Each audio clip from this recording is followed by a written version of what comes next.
everyone, this is Cheryl Mascarenas and I welcome you to my YouTube channel. Today we are going to do a tutorial on all the four postures in the Marichyasana series. So the Marichyasana postures come in Astanga primary series, so we are going to do A, B, C and D. For the practice, if you are in a very tight body, you might want a yoga belt, or if you don't have one, you can always keep a napkin with you so that you can use it to learn to bind. There are several progressions in the practice of the posture. So initially, if you're trying this for the first time, you can just try to reach forward and then go towards binds and then see if you can get more deeper into the posture. Alright, when you're ready, meet me on your mat. We'll start off with Marichyasana A. So Marichyasana A and C are comparatively easier postures than the B and the D version. So initially or for a few months you might just want to practice A and C, then probably add B and then go to adding Marichyasana D. Marichyasana D is one of the peak postures in the Astanga primary series, which means to say it is quite challenging to get the twist, the bind, the forward fold. So we're going to take it stepwise, break that down and see how much we can use the breath and the space in our body to get into these postures. Alright, so we'll start off with Marichyasana A. Starting on the right side, you finish your vinyasa when you come into Marichyasana A. So you want to keep the left leg straight ahead, the toes pointing back, so you are keeping your calf engaged, the knee is engaged, the quadriceps are engaged, and your left leg folds back.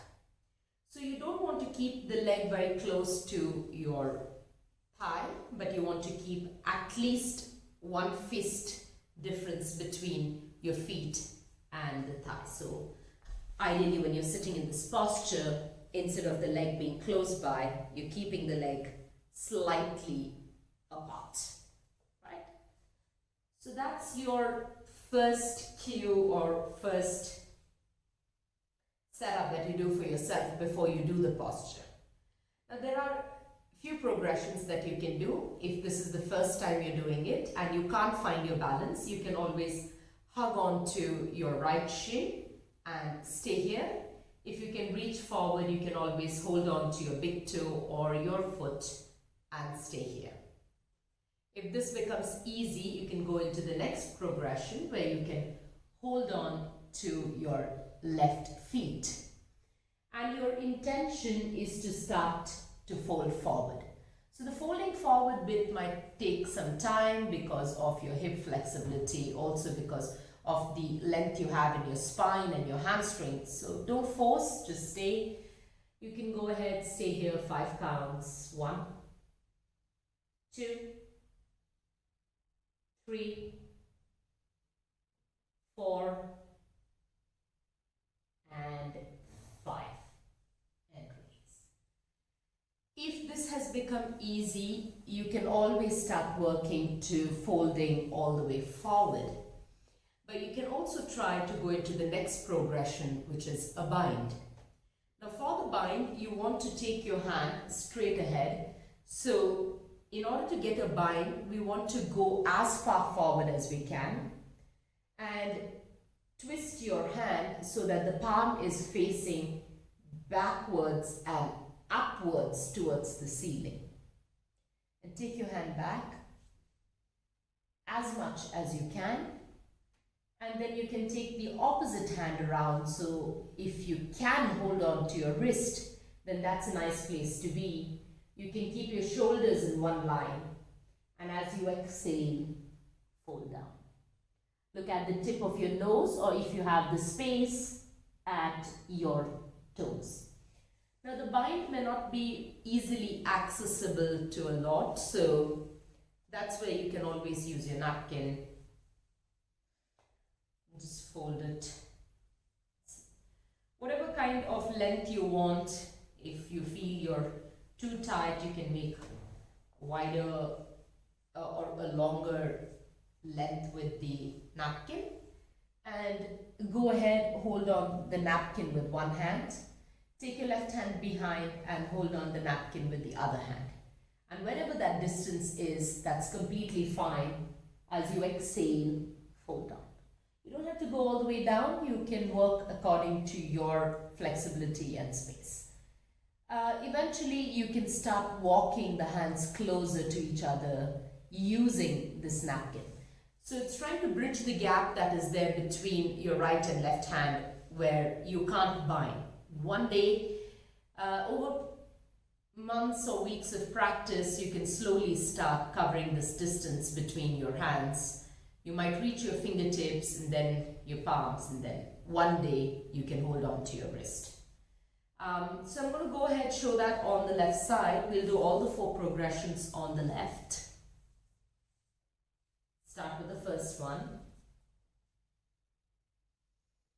You can just hold on and stay 1, 2, 3, 4, and 5. If you can, reach both your hands towards the front leg. Keep the leg active and engaged. Stay 1. Drop your shoulders. Relax the shoulders. 2, 3, 4, and 5. Let's go to progression 3. If you can, go ahead, take a bind using your napkin and stay. 1. Try to come as far forward as you can. Don't try to bring your head down, rather try to bring the chest closer to the thighs.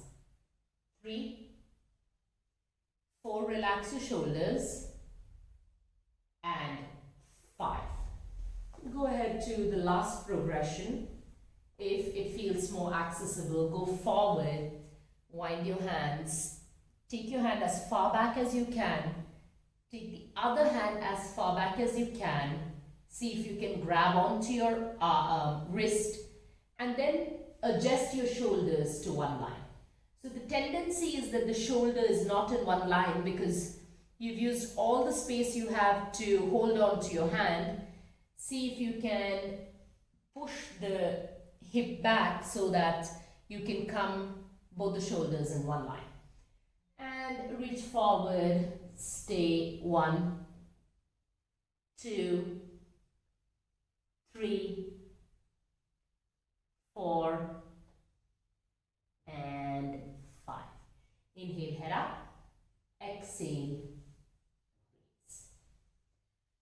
Go into your vinyasa after you finish your Marichyasana A. From here, we are going to go into Marichyasana B. Now, Marichyasana B can be a little challenging.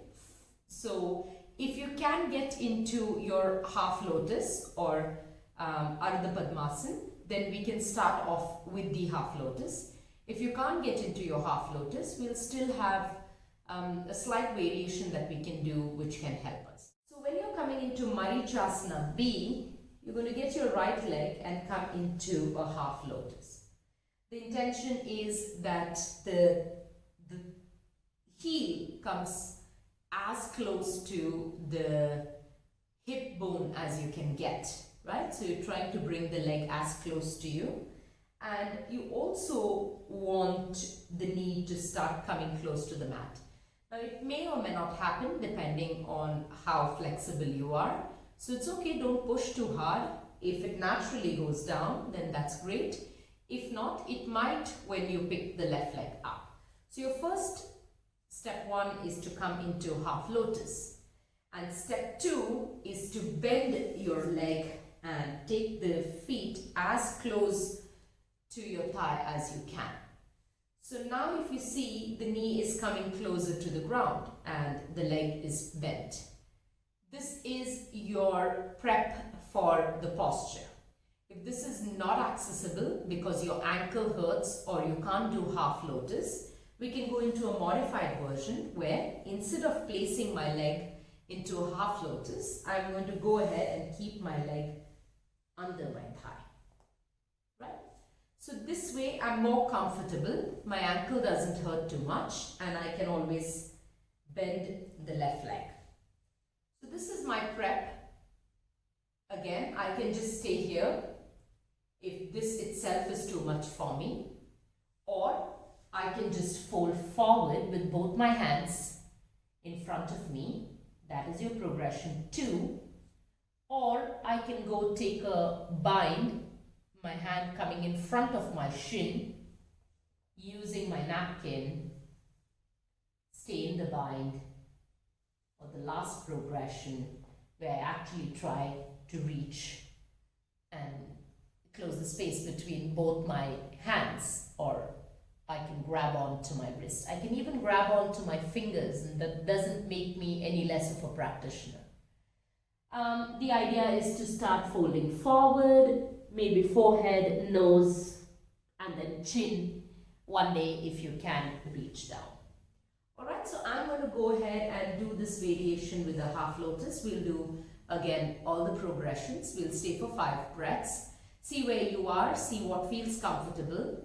Stay with that progression, and then slowly we can start building up the practice. So take your position, either half lotus, or if that's not possible, keep your feet under your thigh. And go ahead, bend the other leg. Keep the leg close to you. We'll start off where we are just hugging on to our shin. Chest up, relax the shoulders, back straight. 1, 2, 3, 4, and 5. We'll go ahead, just drop our hands down. That's your progression 2. See if that feels comfortable. Maybe some of us can even drop our head down. But all the time, relaxing the shoulders. Try not to have any pressure in your shoulders. Stay 1, 2, 3, 4, and 5. Inhale, come up. Let's go ahead, try to take a bind. So come forward as much as you can and twist your arm, take it back. We're just going to use our napkin to hold on wherever you are in your practice, and see if you can slowly drop the forehead on the ground. And breathe. 1, 2, 3, 4, and 5. Inhale, head up. Exhale, release. Let's see if we can do the last transition. I'm going to change sides to show this to you. I'm going to get my left foot into half lotus and bend my right leg. Use your right hand to wind as much as you can and grab onto the wrist. Lift the chest up, inhale, and exhale, head down. Stay 1. Remember to relax your shoulders. 2, 3, 4, and 5. Inhale, head up. And exhale, release. So we're going to use the same mechanism of action that we did for Marichyasana A and B for C and D. But both of them are going to be twisting postures. So we had A and B, which were forward folds, and C and D, both of them are going to be twisting postures. I'll show it on my right, and then we'll do it together on the left. So I have some balance. Right, so we're going to come back to Marichyasana A position. If you remember, take your leg close to you. You have 1 fist of distance between your feet and your thigh. So instead of folding forward this time, we are going to take a twist. So progression 1 is to just hug on to your legs and take this twist. Keep your back as straight as you can, and instead of bringing your shoulders close to your ears, drop the shoulders down and lift the chest up and stay here. So this is an easy progression. If you feel you're losing balance, it's good if you stay here. Also remember to keep the leg that is stretched out active. Let the leg not just be relaxed and the toes drop down. So try to keep that leg more engaged and active. So this is your progression 1 where you are going to hug onto your leg. If this becomes easy, you can go into progression 2, which is taking your elbow outside of your knee. So you can stay here. When you start doing this practice, a lot of weight is on the hand that is behind because you're trying to find your balance. Eventually, you will have to start engaging the core so that the weight is less on your hand, and maybe one day you can get your hands off from the mat. So your progression 2 is elbow, or if you can, twist, come all the way to the shoulder. That itself is going to be a big learning process, and each time we try to get deeper into the postures, there's something that's in us that we need to let go. So we're creating more space in our body as we go deeper into the posture. So you can stay here. You can even choose to keep your hands down on the mat, holding on to your feet. Or again, we go to the same binding sequence. Take your hands behind. You can use a napkin. I'm going to show it around the other way. Or if you have the space, you're going to bind completely. Right, so when you're binding, you've already engaged your core enough. You've learned how to get off from the mat, that the hand doesn't need to be on the mat. You don't need to throw your weight behind. So that has become a learning process in itself. That's why a bind might start becoming easier. Now there's another thing that happens during the bind. We are so interested in binding that we are going to be very uncomfortable, like we can't breathe. So our back is rounded, we're probably looking down, there's no space to move, but we want to go and bind. So in the posture, the twist is more important than the bind. So if I am going to slouch to bind, and this is where I want to be, then I'd rather not bind and lift the chest up and stay here. Right? I'll get better benefits in doing this rather than going and binding and slouching. Right? So let's see, we'll go on the left side. We're going to do all the progressions together. 5 breaths each. First, keep distance between your feet and your thigh. Don't forget your prep pose. And this time I'm just going to take my right hand and hug on to my left knee. Turn back, look over your shoulder as much as you can. Stay 1, 2, think of the back lifting up all the time. 3, 4, and 5. Inhale, look forward and release. Remember to keep your right leg engaged and active.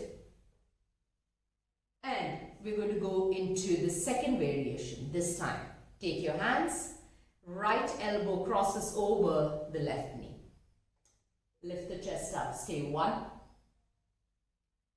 2, 3, 4, and 5. Inhale, forward and release. Let's see if we can try this with a bind. Lift the chest up, cross or twist, reach back. So reach your hand forward and then internally rotate your hand so that the palm is facing the ceiling and reach back. It's a little complicated movement to do that, but you will get a hang of it as you start opening the body. So this time I'm going to use a napkin to wind. Alright, let me come back to the right leg for this. So I have my hands behind and I'm using a napkin just to hold on. I'm going to turn behind over my shoulder. Stay 1, 2, 3, 4, and 5. We're going to go ahead with the last variation, and that will be to actually bind and hold on to our fingertips or the wrist. So I'm going to do the same thing, lift the chest and make space and internally rotate my hand, reach back, take my other hand, grab onto my wrist. I'm going to keep twisting, but I'm also going to lengthen the back and not really, curve my back. So I'm lifting it up. Stay 1, 2, 3, 4, and 5. Inhale, look forward. Exhale. That was A, B, and C Marichyasana. We're going to do the last one, and that is Marichyasana D. Like I said, it's a peak posture in the Ashtanga primary. We are going to bring Marichyasana B and C together to get to Marichyasana D. May sound a little scary. So let's see. First, prac pose. What happened in Marichyasana B? We're going to come into a half lotus. If the half lotus is painful, please keep your legs down under your thigh, so that way your ankle is more relaxed. Bring your leg back so you're exactly in Marichyasana B prac pose. What happened in C? We took a twist. So we're going to go ahead, take a twist. This is your Marichyasana D. So you can either hold on or elbows outside of your knee, or go ahead and take a bind. The bind can be with a napkin or just with your wrist. This was an entire explanation with my feet down. I'm going to do the same thing if I were to come into a half lotus. So if I'm in a half lotus, what I want to do is lift the chest first and make space so that I can take a twist. The deeper my twist, the more probability I have that my hand can go back and reach to the opposite hand. But I'm also good to stay here, so I can just stay here if it feels very painful, or I can just take my hand back and use the napkin to bind again. So I can use the napkin and sit up tall, or if I have the space, I can go ahead and use my hand. So I can bind using my hand as well. Let's see, I'm going to do it on the opposite side so that you can see the bind. Let's start with the left leg.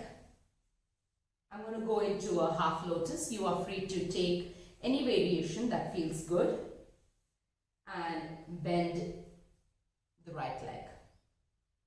So we'll do all the progressions, starting. Just hug onto your knee and twist back. Look over your shoulders, stay 1, 2, 3, 4, and 5. Inhale, look forward. Exhale, release. Let's see if we can take a twist. Idea is to just take the elbow first, over and outside your knee. Look back, stay 1, 2, 3, 4, and 5. Inhale, forward. Release. Let's see if these have become easy. We're going to use the napkin to bind. So, reach forward. Take a twist. Hold on to the napkin and sit. Sit up tall. 1, 2, 3, 4, and 5. Gently release. Let's see if we can do this without the napkin. For those of you who are comfortable, it might take a few weeks to keep doing it with the napkin, trying to come closer and trying to bridge that gap. And one day the gap will be bridged, and maybe you can just reach to your fingertips, and from there the journey is going to be a different one to reach to your wrist. Let's see where that is. So take your hands, reach out, take a twist, reach back. Maybe this is all that you can, or you can walk in to reach to your wrist. And stay 1, 2, back as lengthy as possible. 3, 4, and 5. Inhale, look forward, and exhale, release. Let go of your legs from the half lotus or Ardha Padmasana and raise. Alright everyone, that was a posture tutorial for Marichyasana series. We had A, B, C and D. Please work through the progressions. If you're starting out, be kind to yourself. Spend more time to understand what you're doing. And if you're already in the journey of your Marichyasana, then try to take it to the other level. Your belt or napkin is going to be your best friend in these situations. So try using them, because you will learn to train yourself and you will try to reach your fingertips or your palm or your wrist one day. If you don't use it, then maybe you may slow down your progress, because you will just stay in one progression, in the level below your ability. So you're already capable of doing it. Why not go ahead and try it? I hope you got some tips into how you can get to the bind and how you can actually reach to your wrist. And it's of course a matter of time and patience and practice. Don't give that up and stay with it. See where you can work and better yourself. If you have any other queries, let me know. I hope you found this useful, and if you did like it, please give it a thumbs up and share it with your friends. Until I see you guys next time, take care.